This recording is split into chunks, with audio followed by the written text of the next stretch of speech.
교독하겠습니다. 로마서 7장 1절부터 6절입니다.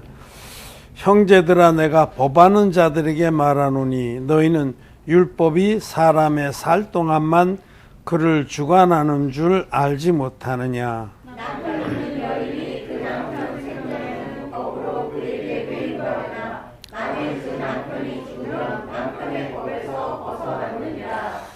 그러므로 만일 그 남편 생전에 다른 남자에게 가면 음부라 이르되 남편이 죽으면 그 법에서 자유케 되나니 다른 남자에게 갈지라도 음부가 되지 아니하느니라.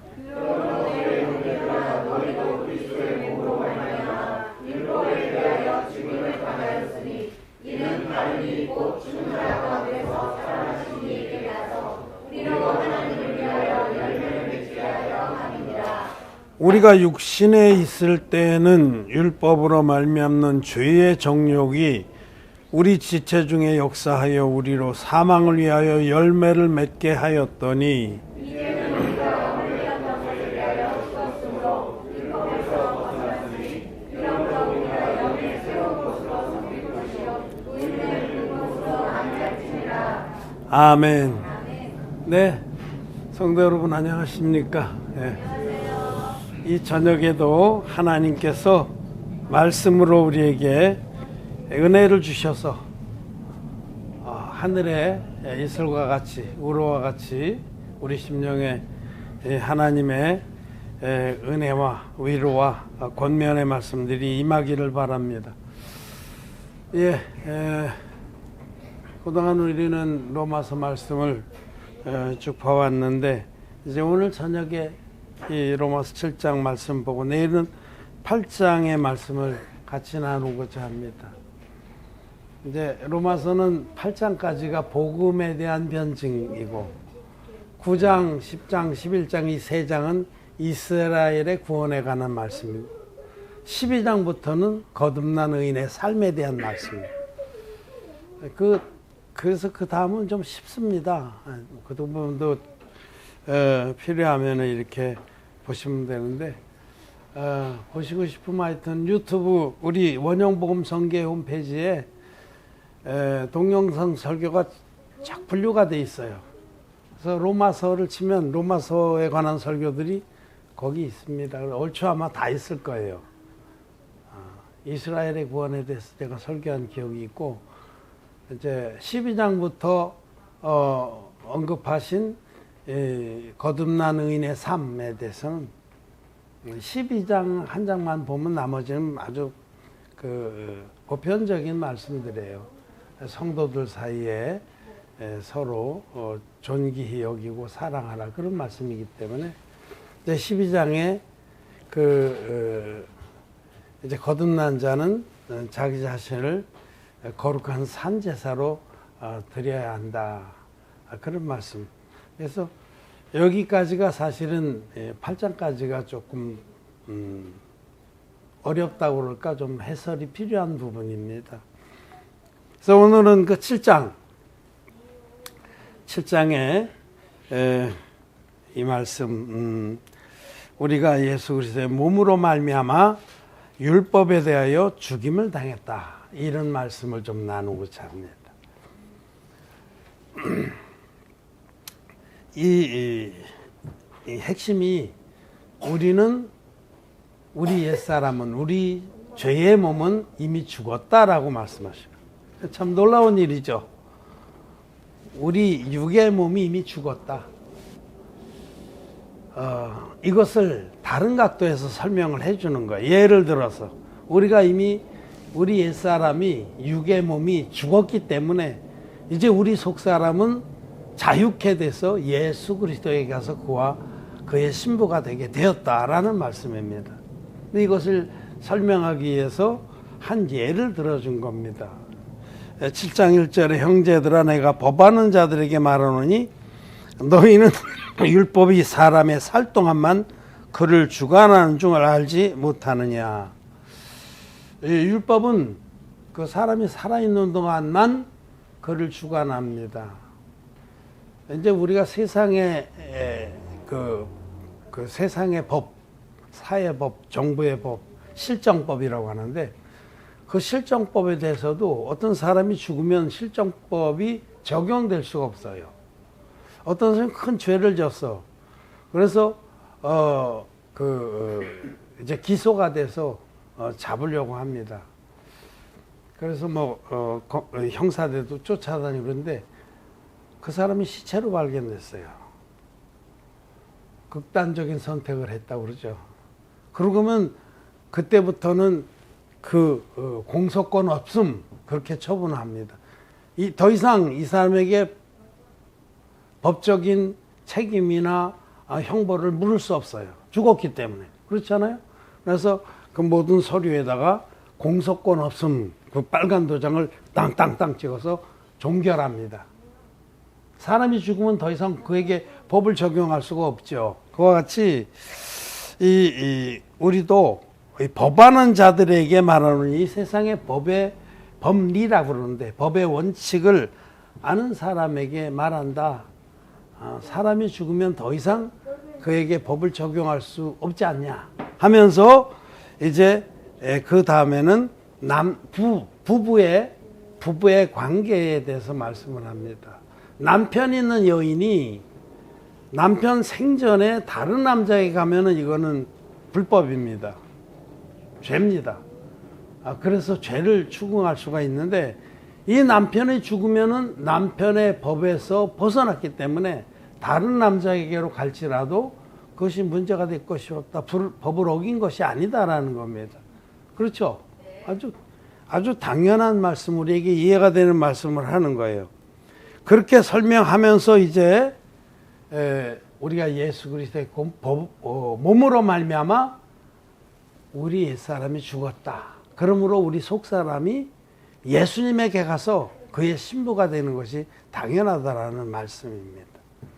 우리는 이 말씀을 좀 더 깊이 이해하고 또 확증하기 위해서 사무엘상 25장의 말씀을 봐야 됩니다. 구약성경 사무엘상 25장.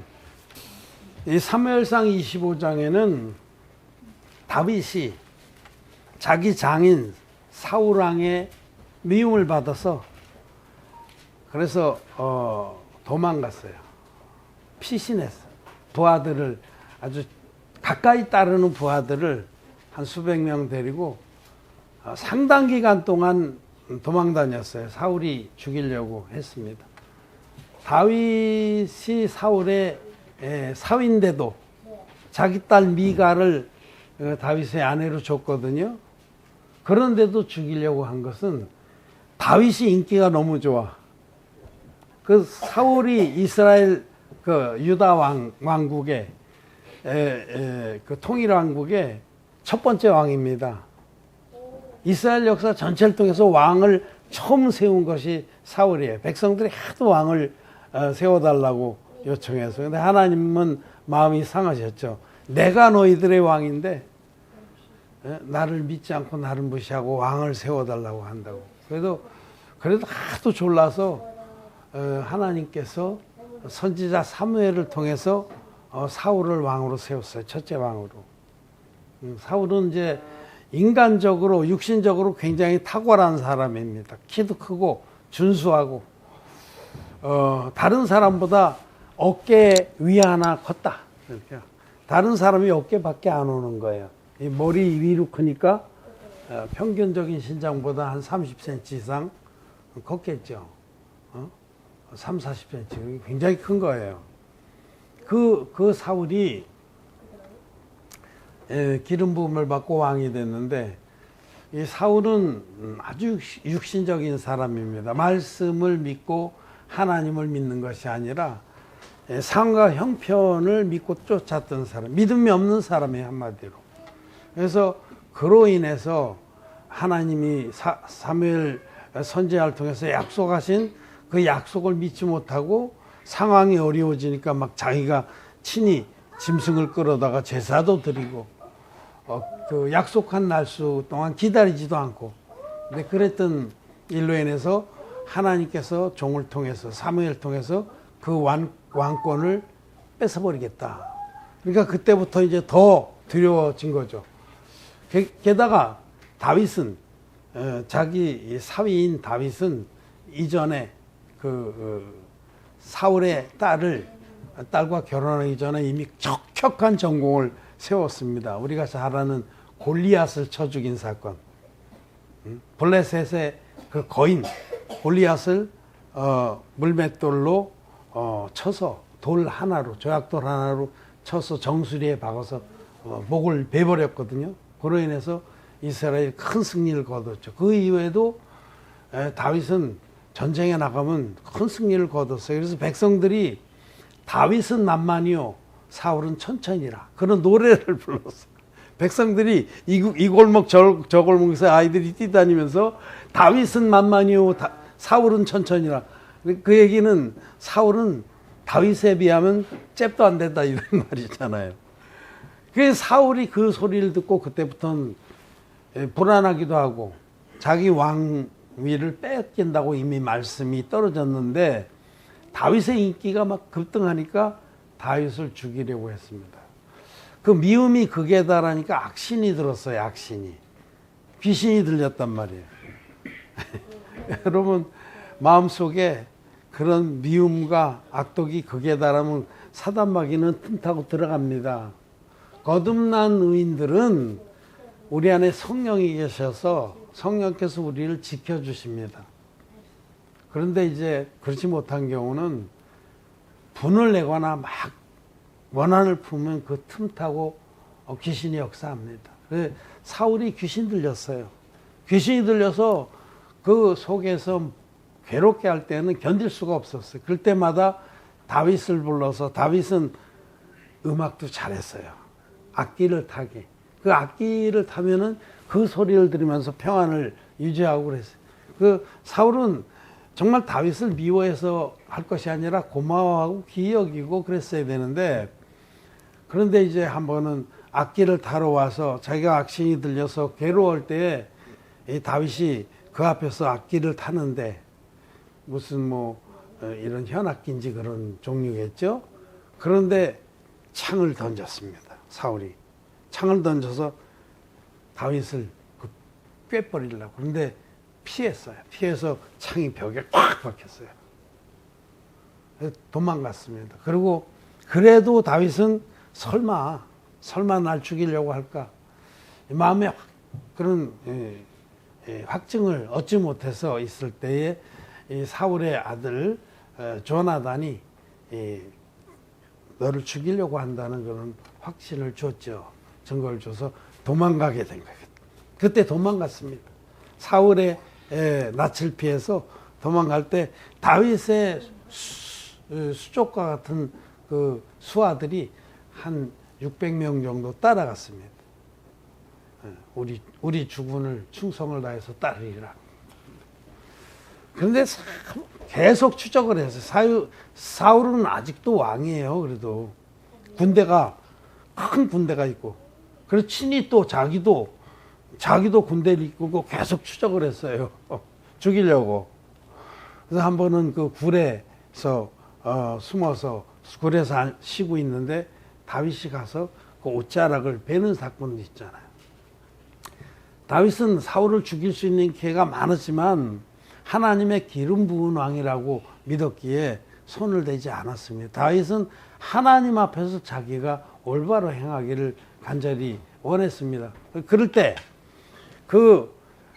사울 왕의 그 원한과 그 앙숙, 그 분노와 이런 것을 피해서 도망 다닐 때에 있었던 사건이에요. 그때에 다윗이 사울 왕의 진노를 피해서 잘못한 것도 없는데 그 시기심 때문에 죽이려고 그러는 거죠. 그래서 피해서 지금 마온 땅에 가 있을 때에, 마온은 여러분 사해 아시죠? 사해. 이스라엘 나라에 보면 이 갈릴리 호수에서 요단강이 흘러서 사해로 흘러 들어갑니다. 죽음의 바다 또는 염해라고 그래요. 아주 염도가 높기 때문에 그 사해 바다의 서쪽으로 한 20km 되는 그런 황무지인데 20km 별거 아니잖아요, 우리는. 그러니까 사해바다에서 가까운 황무지가 그 마온 황무지. 그 마온 황무지 부근에 갈멜산이라고 있어요. 그런 높은 산도 있는데 그 지역에 가서 이제 숨어 있었죠. 피해 있었죠. 그런데 그때에 한 사건이 있습니다. 이 사건이 그때에 그 다윗은 거기에 이제 우거하면서 거기에서 지내면서 그 지역에 아주 큰 부호가 있었어요. 그 이름은 나발입니다. 네이벌, 나발. 나발이라는 말은 미련한 자라는 뜻입니다. 악한 자. 그런 아주 부자예요. 양이 한 3,000마리나 되고 3,000마리면 적은 거 아닙니다. 들판나 가득 채우면 양만 있는 것도 아니고 그런 그 당시에 목축업을 하는 부자인데 그 나발이라는 그 목축업자가 그 지역을 차지하고 목축을 하고 있어요. 그 아내는 아비가일입니다. 그 나발과 아비가일이 이제 부부예요. 오늘 부부에 대한 얘기가 나왔는데 그래서 그 나발의 그 목자들 양치는 일꾼들을 다윗이 보호해 줬어요. 왜냐면 그 시대에는 뭐 그런 그 도적대들이 무수히 다니면서 막 죽이고 뺏어가고 그러는 시대 아니에요. 그래서 이제 그런데 다윗이 자기 부하들이 제법 많으니까 거기에 이렇게 거하면서 나발의 재산과 그 목동들을 보호해 줬습니다. 그런데 마침 이제 털 깎는 그런 때가 됐어요. 목축업자들은 털 깎을 때가 그게 추수 때예요. 다 털 깎아서 그거 가지고 장사도 하고 그야말로 이 축제죠. 목축업자에게 털 깎는 때가 돼서 이 나발이라는 자도 자기 목동들 속에 와서 그야말로 한쪽에서는 아마 피리도 불고 그럴 거예요. 음식도 가득 차려놓고 털을 깎는 거예요. 추수를 하는 거예요. 그래서 이제 그때는 음식도 풍부한 줄 알기 때문에 자기 부하 10사람을 보냅니다. 젊은 부하들을 가서 잘 인사를 드리고 당신의 종에게 음식을 좀 달라. 다윗이 굉장히 겸손하게 보냈어요. 전가를. 당신의 종들에게 음식을 좀 달라.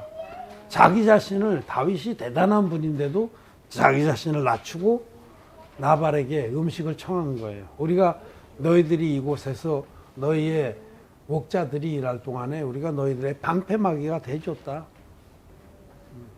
우리에게 음식을 좀 줄만하게 해줬다. 그런데 문제는 이 어리석고 미련한 자 나발이 다윗을 크게 못 오겠습니다. 다윗이 누구며 이새의 아들이 누구냐? 다윗이 원래 이새의 아들이거든요. 요즘에 주인을 배반하고 도망치는 그런 노예들이 많다고 들었어요. 다윗을 종 나부레기로 본 겁니다. 다윗은 대단한 하나님 종이고 선지자인데 그리고 국민적으로 인기가 높은 그런 장수인데 다만 사울하고 맞닥뜨려서 싸워도 되는데 하나님의 기름 부은 왕이라고 믿었기 때문에 자기가 피하는 거예요. 죽일 수 있는 기회가 많은데도 그러지 않고 다윗은 하나님께 순종적으로 하려고 그렇게 했던 건데 그럼 이제 이 나발이 다윗을 심히 모욕했습니다. 주인을 배반하고 도망간 종 정도로 그 얘기를 다윗이 듣고 이제 다윗이 분위기가 탱천해서 부하들에게 무장을 전배해라. 칼을 차라. 그리고 600명 부하 중에서 400명은 이끌고 200명은 자기의 그 재산들 이런 그 진영을 지키게 하고 400명을 이끌고 말을 타고 달려가고 내가 오늘날 나발의 권속 중에서 남자를 씨를 말리리라. 그래서 달려가게 돼. 이게 이 사무엘상 25장의 스토리입니다. 그런데 이 나발에게는 아주 총명하고 아름다운 아내가 있었어요. 그가 바로 아비가일입니다. 아비가일이 그 소식을 들은 거예요. 자기의 종 중에 하나가 급히 달려와서 여차여차해서 다윗이라는 그런 용맹한 분이 주인을 죽이려고 달려가고 있습니다. 아비가일은 다 알고 있는 거예요. 그 다윗이 얼마나 훌륭한 분인지. 그래서 아비가일이 급히 명해서 빨리빨리 이렇게 음식을 준비하라. 뭐 이 양도 5마리 잡고 또 볶은 곡식도 준비하고 포도주와 무화과 뭉치와 이런 음식들을 급히 준비해서 낙타와 이런 데 싣고 바리바리 쫓아갔습니다. 다윗이 처올러 오는데 가로질러서 쫓아가서 중간에서 딱 만난 거예요. 그리고 땅에 엎드려서 당신의 종들의 발을 씻길 여종입니다 하고 자기를 낮추고 이 음식을 받아달라 하고 다윗의 마음을 돌립니다. 다윗은 당신 하나님의 사람인데 어찌하여 그 칼에 피를 묻히려 하느냐. 원수 갚는 건 하나님께 맡기자. 그래서 다윗이 그 말을 듣고 아, 하나님께서 내 신원해 주시는 분이구나. 네 말이 옳다. 정말 지혜롭다. 네가 나를 말리지 않았더라면 내가 칼로 다 죽이고 후일에 내가 하나님의 뜻대로 왕이 되고 나서도 그것이 큰 누가 될 뻔했다. 그래서 돌이켜서 돌아갑니다. 그런데 정말 하나님께서 이제 원수를 갚아주시는 거예요. 이제 그날에 털을 다 깎고 막 너무너무 기분 좋아서 너무 많이 수확을 거둬서 나발이 미련한 자 나발이 큰 잔치를 벌였어요. 그리고 대취했어요. 술을 많이 먹은 겁니다. 그래서 너무 취해가지고 이제 곤드레 만들이 되는데 아비가일이 그때는 얘기를 안 했어요. 지혜로운 거죠. 아주 총명한 여인이에요. 그때 얘기하면 싸움 나는 거예요. 뭐라고 하고. 그래서 이제 그 다음날 술 깬 다음에 얘기를 했어요. 이렇게 해서 다윗이 어떤 분인지 아냐. 그분이 당신을 쳐 죽이려고 가는 것을 내가 말렸다. 예, 그때서야 나발은 다윗이 무슨 아주 찌끄리기 같은 사람인 줄 알았던 나발이 다윗에 대해서 듣고선 너무 충격을 받고 두려워서 쓰러졌어요. 그 자리에서 이제 나무 토막 쓰러지듯이 떨어져서 한 열흘 만에 죽었습니다. 열흘 만에 죽었어요. 남편이 죽은 거예요, 이제. 여러분, 이 바울이 로마서 7장에서 말씀하신 거 얘하고 딱 맞는 거죠. 그래서 남편이 죽었다는 소식을 다윗이 듣자 곧 사람을 보내서 아비가일을 내게 와라고 부릅니다. 내게 시집 와라. 그러자 아비가일이 급히 일어나서 자기를 따르는 몸종들 5을 데리고 다윗에게 가서 결혼합니다. 굉장히 아름다운 이야기예요. 정말 아비가일은 총명하고 아리따웠다. 용모도 아름다워요. 총명. 그런 사건이 있었어요. 그래서 아비가일이 다윗의 아내가 돼서 그의 후사를 낳는 겁니다. 자, 이 사무엘상 25장의 이야기는 구약의 사건인데 신약과 구약은 짝이 있습니다. 이 사건의 짝이 바로 로마서 7장입니다. 로마서 7장에 이와 같이 똑같은 그런 그 예를 들어주면서 남편 있는 여인이 남편이 죽기 전에 다른 남자에 가면 음란한 여자다. 정죄를 당해요. 그러나 남편이 죽은 후에는 다른 남자에게 갈지라도 그것이 아무 문제가 되지 않는다라고 말씀하셨죠. 이렇게 예를 들면서 우리 로마서 7장에서는 지금 이 남편과 아내를 무엇을 지금 상징하는 말씀이냐면 남편은 우리의 육의 사람. 우리의 육의 사람이고 아내는 우리의 속 사람입니다. 좀 비유가 이제 다른 쪽으로 가서 초점을 맞추면 우리는 육의 사람이 살아있을 동안은 우리 속 사람도 그 지배를 받습니다. 그리고 뿐만 아니라 남편의 법인 율법의 지배도 받습니다. 이 육의 사람은 율법의 지배를 받는 거예요. 그런데 여기에 말씀 로마서 7장 4절 그러므로 내 형제들아 너희도 그리스도의 몸으로 말미암아 율법에 대하여 죽임을 당하였으니.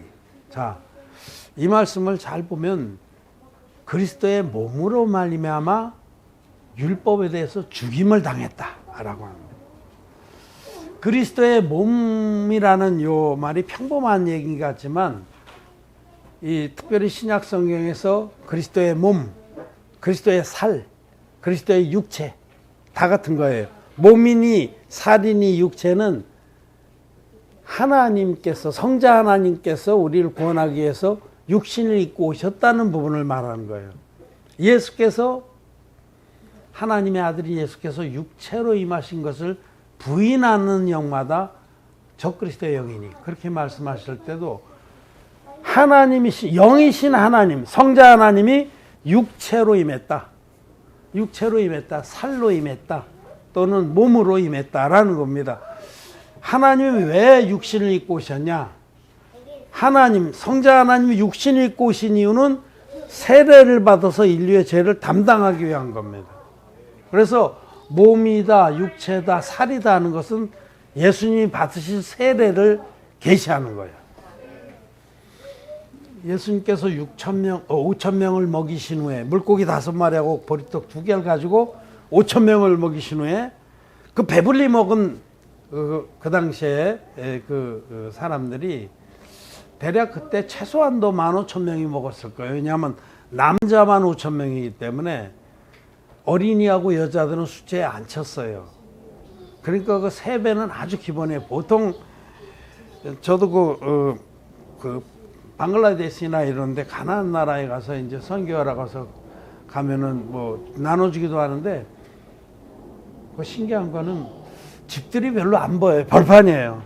벌판에 그런 데인데 그런 데 가서 이제 찬양도 하고 스피커 틀고 뭐 이러면 세상에 어디서부터 나오는지 집이 안 보였는데 막 꾸역꾸역 모여도 금방 뭐 몇백 명, 1,000명까지 이렇게 모이더라고요. 그래서 좀 신기해요. 그래서 와서 이제 우리가 라면도 나눠주고 뭐 그렇게 하는데 남자들 숫자가 많겠어요? 여자들 숫자. 여자들이 훨씬 많고 애들은 몇 배 많습니다. 애들은. 그래서 이제 그 오병이어의 역사에도 남자만 보통 이제 장정 어른 남자만 세거든요. 남자만 5,000명이다 그러면 최소한도 3배 잡고 3배 이상 2만 3만까지도 생각하는 게 정상이에요. 자, 보리떡 5개하고 물고기 2마리를 들어서 하나님께 감사하고 나눠줬는데 배불리 먹었어요. 그 당시에 배불리 먹는다는 일은 거의 없는 거예요. 거의 없습니다. 아까 예를 들은 방글라데시 같은 데는 하루에 한 끼 먹는 사람이 보편적이에요. 하루에 한 끼. 그러니 배불리 먹었다는 건 그들에게 있어서 너무 놀라운 일이에요. 너무 행복했어요. 너무 행복해서 이분을 왕으로 삼자 이런 분위기가 굉장히 팽되고 예수님을 계속 쫓아다니려고 그랬는데 그 다음날 일어나 보니까 안 계셔. 아무리 찾아도 없어. 그래서 그들이 막 수군거리고 저분이 고향 땅으로 갔을 거다. 주 사역지로 가버나움까지 막 쫓아. 그때 예수님께서 그들에게 썩는 양식을 위해서 일하지 말고 썩지 아니한 양식을 위해서 하라라고 말씀하시고 후에 그들에게 뭐라고 말씀하시냐면 나는 하늘로서 내려온 떡이다. 산떡이다. 생명의 떡이다. 라고 말씀하시고 좀 더 풀어서 내 살을 먹고 내 피를 마신 자는 영생을 얻는다. 이렇게 말씀하시죠. 둘로 나눠서. 그때 그 살이나 또 다른 데는 내 몸이 하늘로서 내려온 산떡이다 할 때 그 몸이나 예수님 말씀하실 때 육체, 살, 몸 이런 말씀들은 영이신 하나님이 성자 하나님이 몸으로 육체를 입고 내려오셔서 세례를 받으심으로 세상의 모든 죄를 담당할 그 요단강의 세례를 계시합니다. 그래서 내 살을 먹고 내 피를 마시는 자는 영생을 얻는다 할 때 내가 육신을 입고 와서 받은 세례를 믿는 자와 그 세례로 담당한 죄를 다 갚은 십자가의 피를 믿는 자는 영생을 얻는다. 이런 뜻입니다. 이 두 가지를 다 믿어야만 영원한 생명을 얻는 것이지 살은 안 먹고 피만 마신 자는 영생을 못 얻습니다. 예수님의 세례와 예수님 십자가 피를 둘을 다 믿어야 된다는 것을 그렇게 말씀하셨고 이제 나중에 복음 전파 일을 다 하시고 이제 그 하나님의 의를 완성하시려고 십자가에 달려 돌아가셔야 되는데, 십자가에 달려 돌아가시기 위해서 그 유대의 지도자들에게 잡히시던 날 저녁에 제자들과 최후의 만찬을 하는 자리에서 성찬의 예식을 세웁니다. 성찬의 예식을 세울 때에도 떡을 들어서 하나님께 감사를 드리고 떼어주면서 받아 먹으라. 이것은 내 몸이니라. 내 몸이니라. 이 몸, 예수님이 말씀하신 몸, 육체를 입고 오셔서 육체를 입고 오셔야만 인류의 대표적인 세례요한에게 안수 형식으로 세례를 받을 수 있는 겁니다. 몸을 입고 오시지 않고 그냥 영으로 오셨으면, 영주주의자들이 주장하는 것처럼 영으로 오셨으면 어디다가 죄를 넘기겠어요?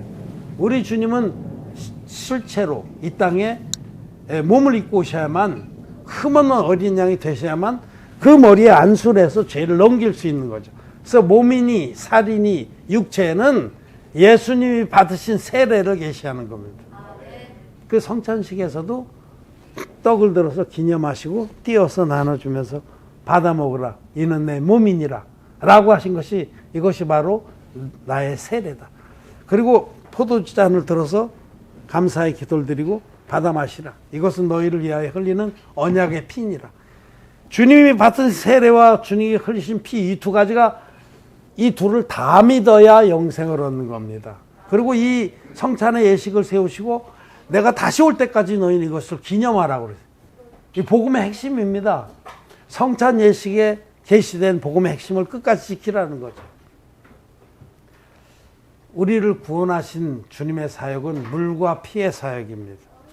물로만 아니요 물과 피로 임하셨고 증거하는 이는 성령이시다. 그리고 성령은 진리니라. 예수께서 우리의 모든 죄를 한 영원한 제사로 없애셨다고 증거하는 이는 세 분입니다. 성령과 물과 피. 요한일서 5장 8절의 말씀이에요. 증거하는 이는 세 분이시다. 성령이 증거하는 바는 예수님은 하나님의 아들이다. 흠없는 제물이다. 구약의 속죄제사에서 세 가지 요건이 다 그렇습니다. 구약 속죄제사에서도 흠없는 제물이 있어야 되고, 반드시 안수해서 죄를 넘게 되고, 반드시 그 목을 따서 피로써 죄값을 치러야 됐죠. 그대로 예수님께서 하나님의 아들이신데 육신을 입고 오셨다라고 증거하는 이는 성령입니다. 성령이 증거하는 바는 예수님은 완전한 하나님의 양이다. 어린 양이다. 전 인류의 죄를 단번에 없애줄 합격 제물이다라는 거 증거합니다. 성령께서. 물이 증거하는 바는 그 예수님이, 흠없는 제물로 오신 예수님이 요단 강물에 오셔서 여자가 낳은 자 중에 가장 큰 자인 세례요한에게 안수 형식으로 세례를 받아서 세상의 모든 죄를 단번에 다 짊어졌다라고 증거합니다. 그리고 피가 증거하는 바는 그 예수님이 세례로 담당한 세상의 죄를 지고 십자가에 가셔서 십자가에 못 박혀서 피 흘리시고 마지막에 다 이뤘다라고 크게 외치심으로 우리의 모든 죄를 완벽하게 갚아주셨다라고 증거합니다. 이 세 증거가 합하여 하나다. 성령과 물과 피가 합하여 하나다. 라는 것은 이 세 증거가 다 있어야만 온전한 복음이다라는 겁니다. 제가 이제 내일은 그런 부분에 좀 더 말씀을 드리겠습니다. 그래서 우리는 이 진리의 복음을 믿습니다. 성령의 증거와 물의 증거와 피의 증거가 다 있는 복음, 그 복음이 원형의 복음이에요. 그 예수님이 세례요한에게 세례를 받으실 때에 오전에 우리가 로마서 6장에서 우리의 옛사람이 예수님 안으로 들어갔다라고 말씀을 드렸어요. 그것을 예수와 합하여 세례를 받는다. 예수와 합하여 세례를 받는다. 예수님의 세례의 능력 안에는 우리의 옛사람이 예수님 안으로, 우리 전 존재가 예수님 안으로 들어가는 능력의 세례다. 예수님 세례 받을 때 나와 여러분들의 옛사람이, 전 존재가 예수님 안으로 들어가서 예수님이 십자가에 돌아가실 때 우리도 전자동으로 주님과 함께 죽었습니다. 그 말씀을 로마서 6장에서 하신 거예요. 누구든지 예수님과 합하여 세례를 받은 자는 예수 그리스도와 함께 장사되었느니라, 죽었느니라. 그리고 예수님이 죽음에서 부활하실 때 우리도 그 안에서 새 생명으로 부활한 것이다. 이것이 팩트입니다. 하나님이 우리를 이렇게 이런 방법으로 구원해 주시지 않으면 구원받을 다른 길이 전혀 없습니다. 하나님 편에서 일방적으로 우리를 이렇게 거룩하고 의롭게 만들어 주시지 않는다면 우리가 거룩하고 의롭게 될 길이 전혀 없습니다. 그래서 우리가 하나님 우리에게 베푸신 놀라운 한 영원한 제사를 믿음으로 죄사함을 받고 하나님 앞에서 의롭다함을 얻었습니다. 여러분, 우리는 의롭습니다. 예수님이 드리신 한 영원하고 완전한 제사를 믿음으로 죄사함을 받았습니다. 근데 예수님이 우리를 의롭게 만들어 주시기 위해서 물과 피의 사역을 했는데 그 물과 피의 사역, 세례와 십자가의 사역에서 우리들이 예수님의 세례를 통해서 예수님 안으로 들어가서 예수님이 십자가에 돌아가실 때 우리 옛사람이 죽었습니다. 나발이 죽었습니다. 우리 옛사람이 이제 죽었기 때문에 예수님의 부활과 함께 우리도 부활한 우리 속사람이 이제는 옛사람하고는 상관없는 자가 됐다는 거예요. 자기 남편이 옛 남편이 죽었습니다. 이제는 예수님의 그 부활과 함께 부활한 우리의 새 사람이 자유롭게 새 신랑인 예수님께 가서 그와 결혼하게 됐다라는 뜻입니다. 이 말씀이. 그렇습니다. 우리는 진리의 복음을 믿는 우리들은 우리 옛사람이 이미 죽었다는 사실을 압니다. 이건 사실이에요. 팩트입니다. 우리는 아무것도 한 것이 없는데 예수님이 그렇게 해주신 거예요. 우리 옛사람을 예수님이 세례를 받으셔서 우리 옛사람을 다 끌어안고 십자가에 돌아가 주셨기 때문에 정말 바랄 수 없는 일이에요. 믿음은 바랄 수 없는 중에 바라고 믿는 것입니다. 바랄 수 없는 일이지만 하나님의 말씀이 그렇다고 말씀하시면 그게 사실입니다. 전 인류의 옛사람을 내가 다 끌어안고 죽었다. 아담에서부터 세상 종말까지의 모든 옛사람을 그 죄와 허물과 함께 내가 받은 세례로 다 끌어안고 그래서 예수님 안으로 들어가는 세례를 받았다. 이렇게 예수님 안으로 들어가는 baptized into Jesus Christ. into 예수님 안으로. 예수님이 받은 세례는 아담에서부터 세상 종말까지의 전 인류가 예수님 안으로 들어간 세례입니다. 들어가서 예수님은 온 전 인류를 당신이 품고 십자가에 돌아가셨어요. 그때 우리가 다 죽은 겁니다. 사실입니다. 사실. 우린 이미 하나님의 전능하신 능력과 사랑의 사역으로 우린 죽은 자들. 우리 옛사람이 죽었습니다. 우리는 믿음으로 그렇게 선포합니다. 죽었습니다.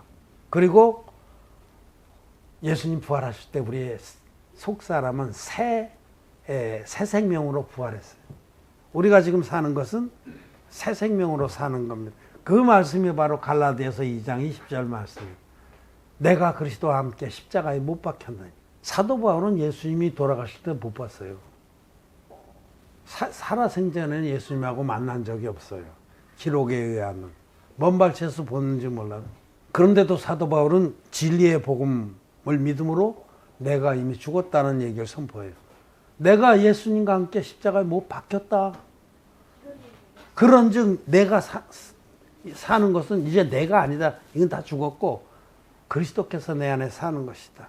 그렇게 선포합니다. 그리고 이제는 전에는 자기 육신만을 위해서 살았지만 이제는 나를 위해서 자기 몸을 버리신 그리스도 예수를 위해서 산다라고 선포했습니다. 여러분, 저도 동일한 고백을 합니다. 내가 그리스도와 함께 못 박혔자. 저는 제 옛사람은 죽었습니다. 지금 현상적으로 어떤 것이 있을지라도 이것은 시간과 공간을 초월해서 일하시는 하나님의 역사 안에서 죽은 겁니다. 그런 게 믿음이에요. 자기 생각을 부인하고 말씀을 믿는 것이 믿음입니다. 제 육의 사람은 죽었습니다. 죽었습니다. 그리고 이제는 내 속사람이 옛사람과는 상관없게 돼서 새 신랑이신 예수님께 쩌르르 달려가서 그분과 결혼을 했습니다. 아비가일이 어떻게 했어요? 나발이 죽자마자 전갈이 오는데 기다리고 있었겠죠. 전갈 소리를 듣자마자 그날로 자기 여종들 5을 데리고 달려갔습니다. 그래서 다윗의 아내가 됐듯이 우리도 이제는 우리 옛사람으로부터 해방됐기 때문에 그는 죽었다는 것을 우리는 말씀으로 확인했어요. 복음의 말씀으로 우리 옛사람이, 나의 옛사람은 이미 예수님과 함께 죽었다 는 걸 확인하고 우리 속사람이 예수님께 가서 결혼을 했습니다. 그러고 나서 이제는 5절 말씀에 보면요, 5절에 우리가 육신에 있을 때에는 율법으로 말미암는 죄의 정욕이 우리 지체 중에서 역사하여 우리로 사망을 위하여 열매를 맺게 하였더니, 우리가 육신에 있을 때에는 거듭나기 전에는, 그런 뜻입니다. 우리 육신이 아직 살아있을 때에는, 육신이 나를 지배할 때에는, 나발이 살아있을 때에는 아비가일이 그의 지배를 받고 쪽도 못 쓰고 아비가일의 그 씨를 그 열매를 맺을 수밖에 없었잖아요. 응? 나발의 열매를 아비가일이. 그런데 나발이 죽었습니다. 육신에 있을 때에는, 거듭나기 전에는, 진리를 믿음으로 내 옛사람이 죽기 전에는. 여러분, 어렵습니까? 예수님이 육신으로 임하신 하나님의 아들이 세례를 받으실 때에 나와 여러분들의 모든 옛사람이 예수님께 다 그 안으로 빨려 들어가서 예수님과 연합했다라고 믿습니까? 그래서 예수님 돌아가실 때 우리 옛사람이 이미 죽은 겁니다. 우리의 이해력이 온전치 않고 그래서 그거 참 믿기 어려운 거지. 바랄 수 없는 중에 바라고 믿는 것이 믿음이라고 여러 번 말씀드렸어요. 아브라함이 100세나 돼서 하나님께서 내가 내년 이맘때 너에게 아들을 주겠다라고 말씀하셨어요. 그게 과연 바랄 수 있는 일입니까? 기대조차 뭐 할 수 없는 거예요. 왜냐하면 자기도 100세지만 아내는 90세예요. 사라는. 경수가 끊어진 지 수십 년 지났어요. 그런데 하나님께서 너희 사이에 내년에 아기가 있겠다, 얼라를 주겠다. 바랄 수 없는 일이에요. 도저히 상상도 할 수 없는 일인데 아브라함은 하나님이 말씀하셨기 때문에 믿었습니다. 그래서 그것을 로마서 4장에서는 아브라함이 바랄 수 없는 중에 바라고 믿었으니 하나님께서 그 믿음을 의로 여기셨다. 그것이 믿음의 원리입니다. 우리도 지금 인간의 생각으로는 도저히 이해가 잘 안 돼요. 내가 이렇게 살아서 막 여전히 허물과 죄가 드러나는데 2000년 전에 세례받은 예수님 안으로 우리가 빨려 들어가서 예수님 돌아가실 때 죽었다고? 죽었습니다. 우리가 보이는 현상이 중요한 게 아니고 기록된 말씀이 진리입니다. 예수님은 세례로 우리와 연합해서 예수님이 돌아가실 때 우리도 주님 안에서 함께 죽는 그런 은혜를 입혀주신 겁니다. 그리고 예수님 부활하실 때 우리가 그 안에서 새 생명으로 부활한 겁니다. 이것이 팩트입니다. 그래서 우리가 육신에 있을 때에는, 이 말은 아직 거듭나기 전에는, 우리 옛사람이 살아있을 때에는, 자, 우리 옛사람이 살아있을 때는, 아비가일이, 나발이 살아있을 때는 꼼짝없이 그의 지배를 받고 시키는 대로 해야 돼요. 근데 여기에 보면 율법으로 말미암는 죄의 정욕이라고. 아직 우리 육신이 살아있을 때는 이 육신에 있는 죄의 정욕이 율법에 의해서 더 증폭이 됐다, 이런 말씀이에요. 이 말의 뜻이 우리 지체 중에 역사예요. 여러분, 율법은 하라 하지 말라 이렇게 금령과 명령으로 되어 있는데, 이 사람이라는 종자는 하지 말라고 하면 더 하고 싶은 거예요. 증폭이 되는 거예요. 응? 선마을 초등학교에 1학년부터 6학년이 다 한 반에 있는데, 한 교실 하나가 학교고 교무실이고 다 하잖아요. 이쪽 코너에다 커튼을 딱 치고 그 예쁜 선마을 선생님이 점심시간이면 거기서 점심도 먹고 또 거기서 사무도 보고, 그 선생님이 한 이틀 육지로 출장을 가게 됐어요. 그래서 학생들한테 내가 출장 가 있는 동안 절대로 여기 들여다보지 마라 라고 하고 가셨어요. 근데 들여다보지 말라는 말을 하기 전까지는 학생들이 별반 관심도 없었어요. 들여다보지 말라라고 하는 순간부터 아이들이 갑자기 마음속에서 들여다보고 싶은 생각이 막 불현듯이 나기 시작했어요. 그렇습니까? 그렇습니까? 그것이 바로 율법은 우리 속에서 각양탐심을 이루나니, 그 말씀이에요. 율법이 오히려 우리 속에 죄의 정욕들을 증폭시킵니다. 하지 마라 하면 더 하고 싶은 거예요. 애들도 뭐 하지 마라 하면 더 하겠다고 띵깡부리. 그게 우리 인간의 죄악된 모습입니다. 그래서 우리가 거듭나기 전에는 율법이 우리 속에 있는 죄의 정욕들을 더욱 증폭시켜서 확 드러나게, 그게 하나님의 섭리예요. 하나님은 우리 속에 있는 걸 휘저어서 드러나게 하셔요. 죄로 심히 죄되게 하시는 거죠. 그래서 하나님을 찾아 나오도록 자기가 얼마나 끔찍한 존재를 깨닫게 하려고 율법으로 부추기는 겁니다. 율법은 처음부터 있었던 건 아니잖아요. 응? 아브라함 대를 지나서 훨씬 지나서 출애굽 시대에 주신 거예요. 출애굽 시대. 응?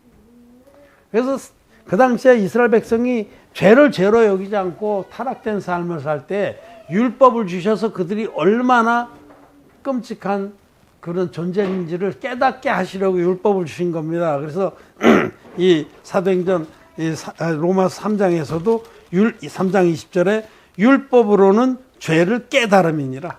율법을 주셔서 내가 이렇게 끔찍하게 더럽고 악한 존재이구나 하고 깨닫게 하신 거죠. 자, 지금 로마서 7장 5절에 우리가 육신에 있을 때에는, 즉 거듭나기 전에는 아직 이 육의 사람이 죽기 전에는, 죄의 몸이 멸하기 전에는, 예수님의 세례의 비밀을 모를 때에는, 그때는 우리 육이 안 죽어 있잖아요. 육신에 있는 거죠. 율법으로 말미암는 죄의 정욕이 우리 지체 중에서 역사하여 우리로 사망을 위하여 열매를 맺게 하더니 계속해서 죄만 졌다는 거예요. 사망을 위해서 지옥 가려고 죄만 지고 있었더니 이제는 육신에 있을 때는 거듭나기 전이라면 이제는 진리의 복음을, 예수님의 물과 피의 그 복음을 믿어서 거듭난 후에는 우리가 얽매였던 것에 대하여 죽었으므로 우리 옛사람이 우리를 계속, 나발이 살아있을 동안에 아비가일은 그에게 얽매여서 꼼짝달싹을 못했어요. 시키는 대로 끌려다녔어요. 그러나 우리는 이제 우리 육체의 그런 정욕이나 모든 그 속박들에서 벗어났습니다. 더 이상 이건 죽은 것입니다. 죽은 것. 우리는 계속해서 진리의 말씀으로 육이 질할 발광을 하면 죽은 거라고 우리는 선포해야 됩니다. 죽은 거.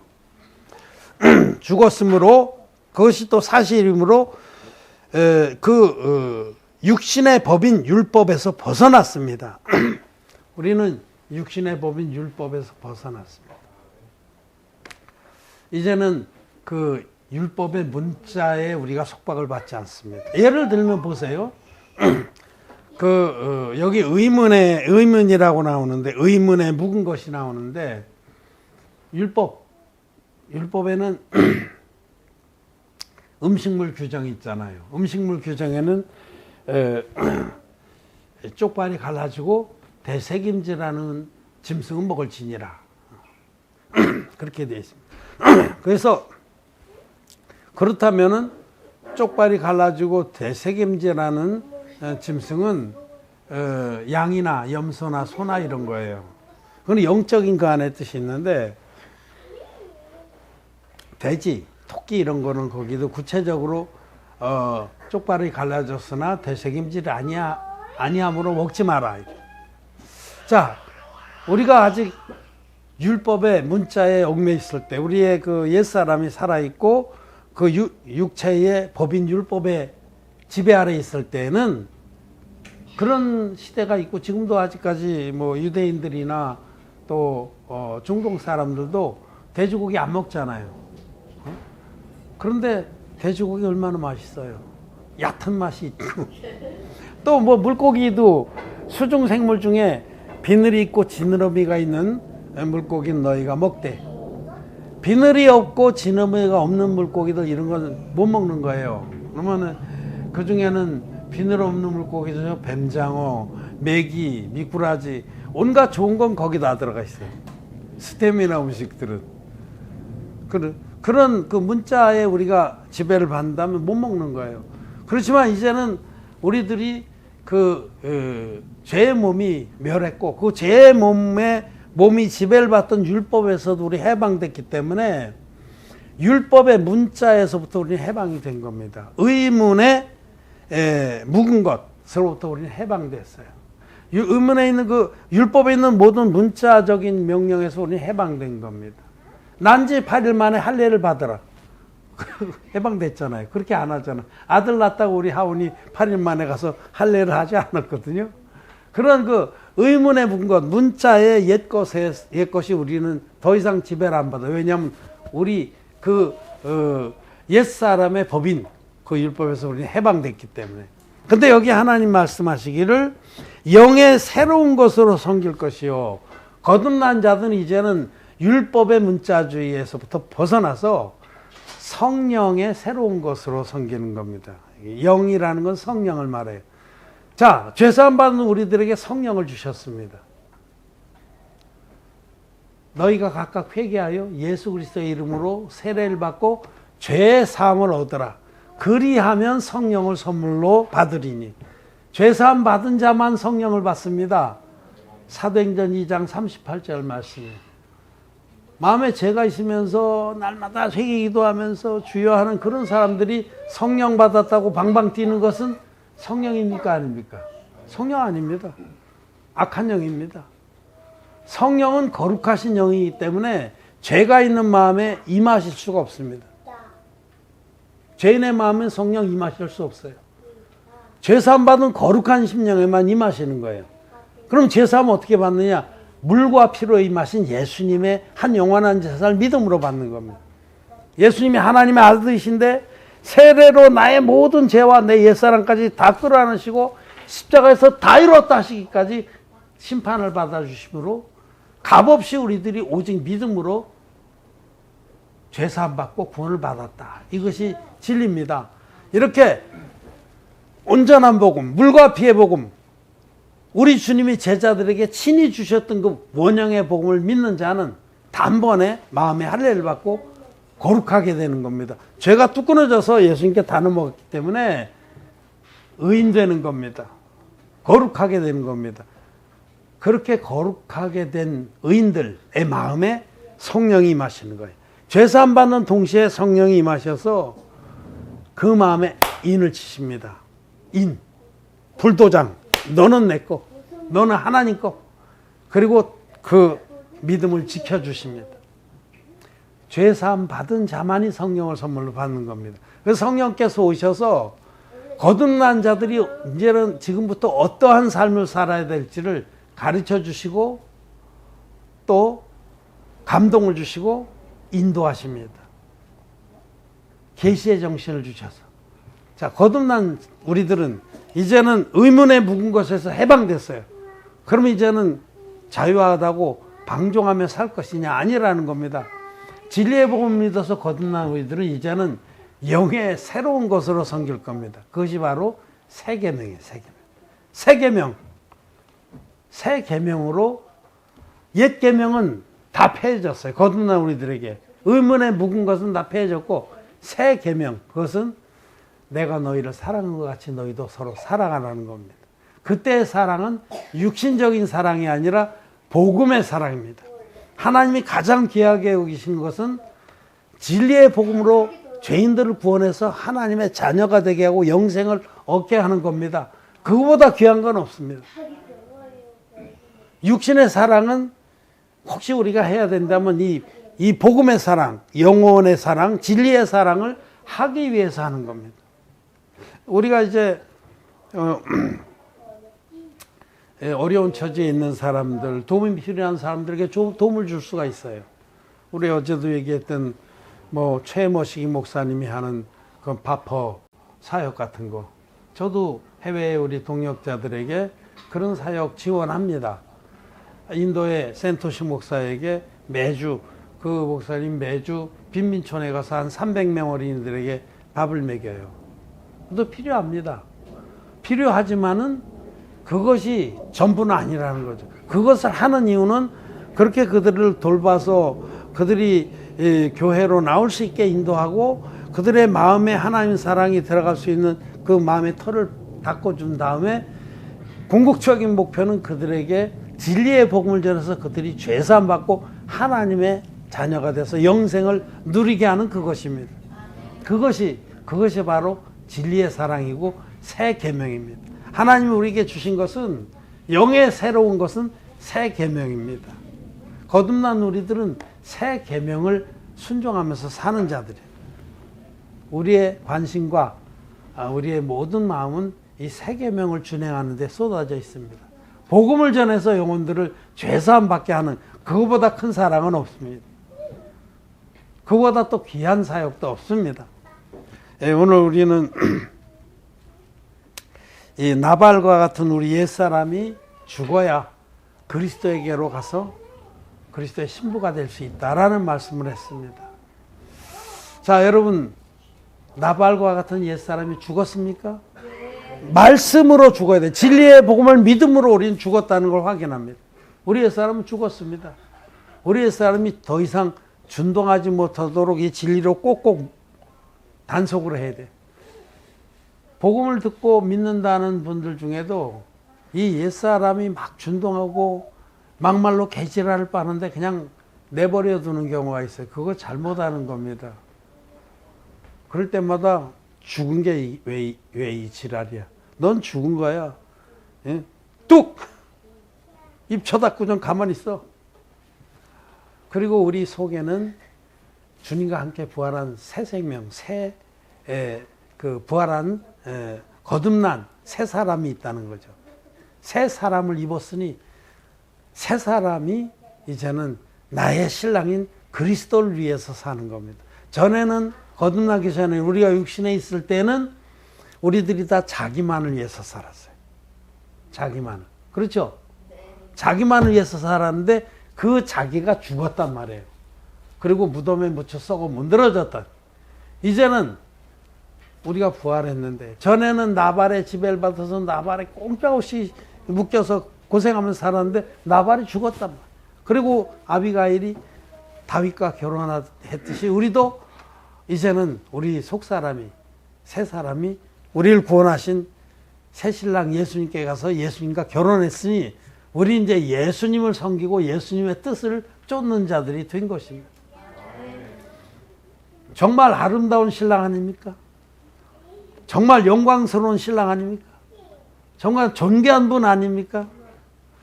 다리 밑에 거지와 같은 그런 소녀였는데 그 주님이 존귀하신 분이 우리를 그 다리 밑에서 끊어내서 깨끗이 닦아서 하얀 드레스를 입혀가지고 자기 아내로 삼아줬어요. 그래서 우리들이 우리의 새 신랑 되신 예수님을 위해서 우리의 모든 것을 드리는 게 합당합니다. 또 아름답습니다. 영광입니다.